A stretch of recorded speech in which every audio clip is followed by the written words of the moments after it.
Bonjour à tous, je voudrais vous présenter dans cette vidéo le génosociogramme qui est un outil très puissant utilisé en psychogénéalogie. Je dis puissant car cet outil permet de prendre conscience des mémoires émotionnelles qui nous sont transmises de génération en génération.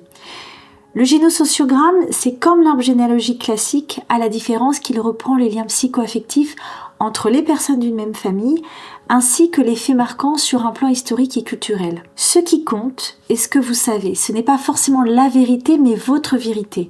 Parfois, il nous est transmis des croyances ou des vérités qui paraissent peu probables, mais c'est cela qui va compter pour ce travail. L'intérêt est de travailler à partir de ce que vous avez perçu, ressenti ou entendu du roman familial. Le génosociogramme fait apparaître généralement 3 générations, mais si cela est pertinent pour vous de chercher des informations sur une 4e génération, suivez votre intuition bien évidemment. Alors, quel lien ou information mettre sur ce génosociogramme? Je vais d'abord vous présenter les différents symboles. Généralement, quand il s'agit de la cliente, on met plutôt ce symbole-là, et pour les clients hommes, plutôt celui-ci. Vous verrez que lorsque l'on indique les femmes, on met un rond, et généralement un carré pour les hommes, et un triangle pour les bébés à partir du moment où nous ne connaissons pas leur sexe.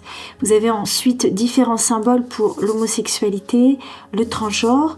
Également là, vous voyez pour les jumeaux ou les jumelles, donc là en général, on fait donc 2 ronds lorsque ce sont des jumelles, parce que des filles. Donc monozygote, on met un petit trait pour les relier, et quand ce sont des jumeaux dizygotes, donc là j'ai mis des carrés parce que ce sont du sexe masculin, nous ne mettons pas de petits traits. Ensuite, lorsqu'une personne est décédée, nous mettons une croix pour indiquer visuellement le décès de la personne. Pour les bébés morts, idem au niveau du triangle. Pour les IVG, vous pouvez faire ce symbole et celui-ci pour les fausses couches.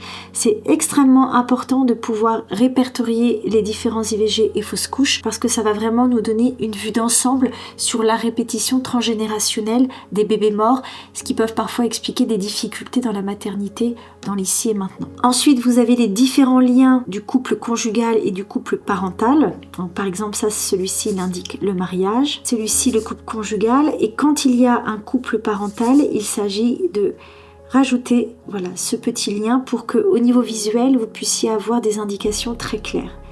Lorsqu'il y a des séparations, des divorces, de l'adultère, ici on retrouve les secrets de famille. Alors, moi, une indication, ça c'est moi qui fais ça ainsi.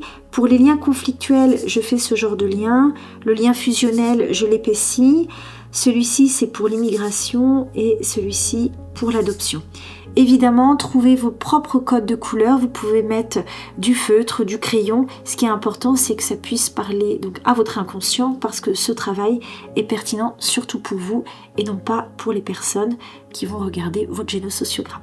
Donc si vous voulez faire votre génosociogramme sur une thématique précise, par exemple l'abandon, dans ce cas, vous pouvez noter toutes les informations que vous connaissez sur cette thématique, comme les abandons réels, les déracinements, les guerres, les décès précoces, les bébés morts, les dépressions ou les dépressions du postpartum, etc., etc. Si vous voulez un regard plus large sur votre histoire familiale, vous pouvez aussi noter les mariages, les séparations, les divorces, les infidélités, les dates d'anniversaire de décès, de naissance, et aussi les anniversaires de certains traumatismes.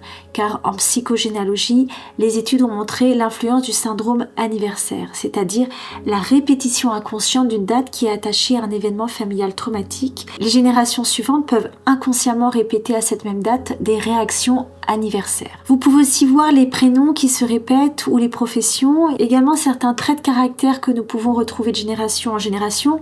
Par exemple, y a-t-il des caractéristiques chez les hommes ou les femmes qui se répètent de génération en génération.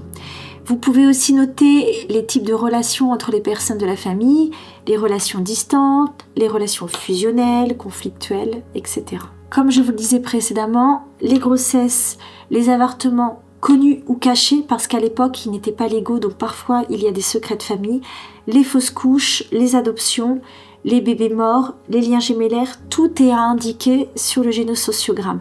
Vous allez me dire, oui, mais les avortements cachés, je suis pas au courant. Certes, mais si vous ressentez intuitivement qu'il y a quelque chose dans votre famille par rapport à cela, ou si vous sentez, vous avez entendu dire que, c'est important de le noter. Encore une fois, vrai ou pas vrai, ce qui est important, c'est l'incidence que cela va avoir au niveau de votre inconscient. Vous pouvez bien sûr ajouter les abus physiques, psychologiques ou sexuels, les incestes ou les actes de maltraitance. Là encore, à vous de trouver le symbole qui peut vous parler et qui va résonner pour vous inconsciemment, aussi à travers des couleurs. Il va y avoir aussi tous les traumatismes vécus dans votre famille, comme des accidents, des déracinements, des meurtres, des abandons, des maladies, etc., etc. Et aussi de vous poser la question des secrets de famille et des non-dits. Je vais vous montrer un exemple. Alors, celui-ci n'est pas mon génosociogramme, par respect pour mon intimité et l'intimité de ma famille. Donc je vais vous montrer une illustration de ce que peut être un génosociogramme. Pour reprendre mes symboles de tout à l'heure, donc je me suis mise là, j'insiste, ceci n'est pas mon génosociogramme, donc, mais juste je me suis mise à un endroit pour que vous puissiez avoir un peu le sens du génosociogramme et en tout cas de voir comment celui-ci se présente. Et j'ai mis une sœur gemellaire, donc ça c'est vrai, une sœur jumelle qui est partie dans la vie intra-utérine. Donc je l'ai mise comme une fausse couche dans la mesure où elle est partie très tôt dans la vie intra-utérine. Donc comme je vous l'ai expliqué, comme c'est une jumelle monozygote, j'ai mis un lien entre nous. Donc ce que j'ai rajouté dans mon arbre, donc c'est maman-papa, donc le rond pour maman, le carré pour papa. Ce qui est intéressant, c'est de mettre les prénoms, les dates anniversaires, les dates de décès. Également de mettre s'il y a séparation, s'il y a union, s'il y a divorce, toujours comme je vous l'ai indiqué par rapport à la présentation des symboles. S'il y a une nouvelle union, vous pouvez également rajouter la nouvelle union sur le côté et voir s'il y a eu d'autres enfants d'une autre union, toujours à travers la symbolique des ronds, des carrés. Donc vous voyez que sur ce symbole, j'ai voulu répertorier pour illustrer avec vous une IVG, une interruption volontaire de grossesse. J'ai également essayé de répertorier plusieurs problématiques pour que vous puissiez voir comment cela se repère. Donc j'ai mis mes grands-parents du côté maternel, du côté paternel, et j'ai choisi pour vous illustrer la situation de mettre la fratrie de mon père et de ma mère. Encore une fois, ce n'est pas réel. J'ai donc mis les suicides parce que tout ça va être intéressant. Donc j'ai choisi la couleur rouge pour la maladie mentale. Par exemple, j'ai mis la santé fragile de ma grand-mère, j'ai mis un suicide ici, la dépression de ma mère, j'ai mis également un suicide, j'ai un peu chargé du côté maternel, grand-père avec un suicide. J'ai mis aussi les problématiques d'alcool qui pouvaient être récurrentes. Et l'idée du génosociogramme, c'est de voir la répétition du côté de papa, mais également du côté de maman. Parce que si vous avez bien suivi la méthode 4C, ou en tout cas peut-être mes podcasts ou autres, nous ne choisissons jamais par hasard nos compagnons. Donc papa et maman se sont rencontrés parce qu'il y a une rencontre avant tout inconsciente. Au-delà du côté romantique, il y a deux inconscients, deux enfants intérieurs qui se sont rencontrés et qui ont vibré à travers la même fréquence, donc à travers les mêmes blessures. Et ce qui est intéressant, c'est de repérer comment ces blessures peuvent se transmettre de génération en génération. Ce qui aurait pu être pertinent, j'aurais pu me rajouter à moi ou à mes frères et sœurs fictifs quelques petites pathologies. Alors effectivement, j'ai mis une dépression à un demi-frère, mais j'aurais pu rajouter par exemple déracinement, parce que j'ai mis une blessure de déracinement ici, j'ai mis une blessure d'abandon. Ici, j'ai voulu montrer les liens fusionnels qui peuvent se répéter de génération en génération. Voilà, l'idée, j'ai mis aussi de la violence et de la maltraitance. L'idée est vraiment d'avoir une cartographie pour que vous puissiez comprendre comment ces blessures viennent réveiller des propres blessures émotionnelles, mais aussi ce que vous pouvez transmettre à vos enfants.